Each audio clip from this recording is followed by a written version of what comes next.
Hello, Monique Noel-Gunter here, making video 23 out of 365. And of course, this is Gracie. Say hi, Gracie. Hi. Mm-hmm. Okay, thank you. Well, today I want to talk with you guys about the importance of communication, the importance of listening as well as talking. Right? We have two eyes, we have two ears, and we have one mouth, right? So we're supposed to observe, see, and hear more than we speak.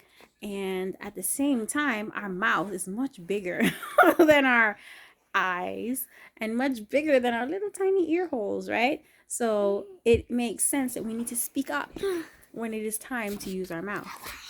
Okay, thank you. Have you ever encountered a situation where you maybe are with a large group of people and you'll have some that immediately start speaking and interacting and giving instructions, and then you have some who will watch and listen and they'll follow those instructions to the T, and then they'll just jump right in, and then you have others like are on the outskirts that are just kind of watching, not really participating.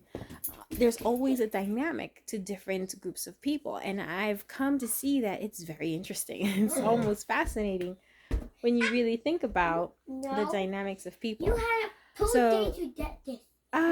Excuse me, am I trying to make a video here? What? Can you stop playing with the ball so that the dog doesn't think it's playtime? Thank you very much. Yes, so I should probably edit my videos, but I actually feel as though this is my private journal, so it should be real, right? Because when I look back on all of this, it's going to be interesting for me to see. So I have someone very near and dear to my heart, and they are considering a procedure, and I'm against it. I'm against it because I don't think that they need it. But, we're all grown and we get to make our own decisions, right? Our bodies are choices, except for when people decide that they can tell you what to put in your body, right? But I'm not going to get into that because anyone who knows me knows where I stand, and I, for peace sake, will leave it at that. But my loved one wants to do something that they believe will be a benefit to them, but I believe would be a very extreme way of getting what it is that they want to get accomplished. And knowing all of the risks, to me, is not worth taking unless you absolutely have to. Okay, so I lost my train of thought, but I believe that there's no reason to do an extreme action in order to get normal results, in my opinion. I understand, drastic changes, big momentum, catalysts, things of that nature, but not when it requires you to go under the knife.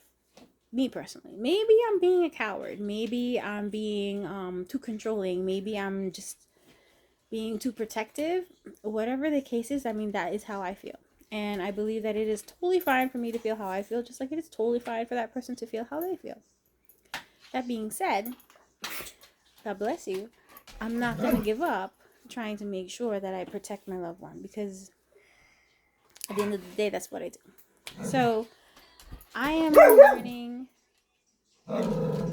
that I can't make a video with my family around. No, you can't. But I'm also learning that I have to sometimes just let things be and let God handle it. Because after I've said my piece and the logic is sound and the person still insists upon doing whatever it is they insist upon doing, I have to kind of decide, am I going to keep pushing and then push until I cause an issue, or am I going to let the person be to their own devices and just hope and pray that things go well?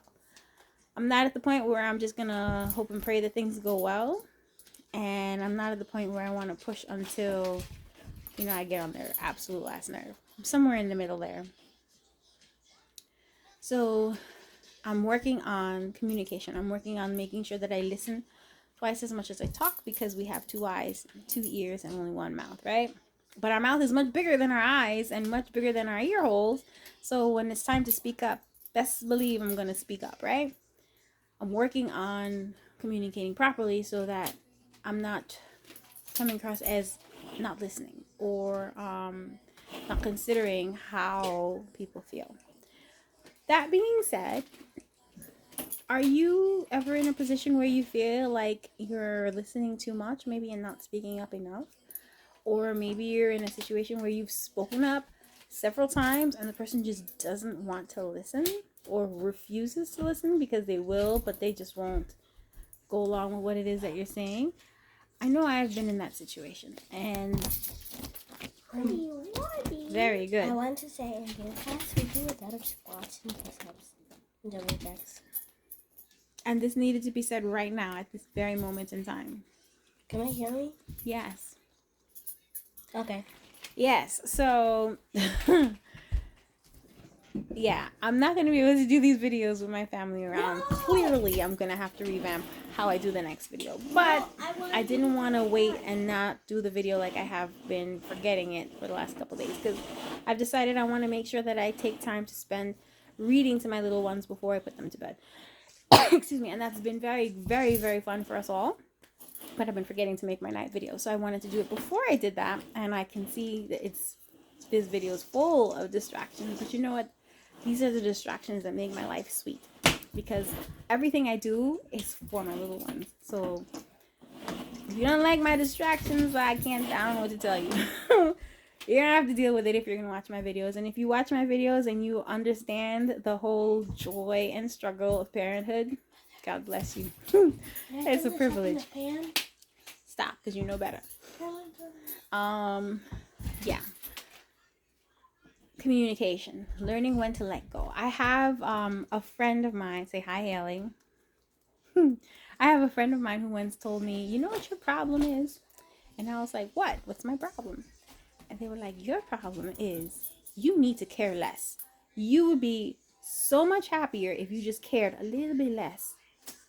And I was like, I can't for the life of me remember who that was that said that to me. So if it was you who gave me that wonderful advice, thank you. Because you're right. Half of my struggle is because I care way too much about stuff that has absolutely nothing to do with me or that in the long run isn't going to affect me at all. I've learned to let go of things slowly. So while I work on caring a little less, I don't want to ever come across as uncaring to the people who mean the most to me.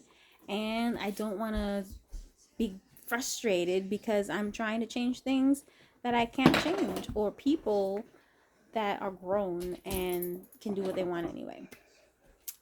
So that's my journal entry for today. I'm in that space, and I trust God that it's going to work out well. If you're a praying person, please keep my loved one in your prayers. I'm not going to give you any more details than that, but God knows. So if you ask God to bless, then I believe 100% that He will. All right.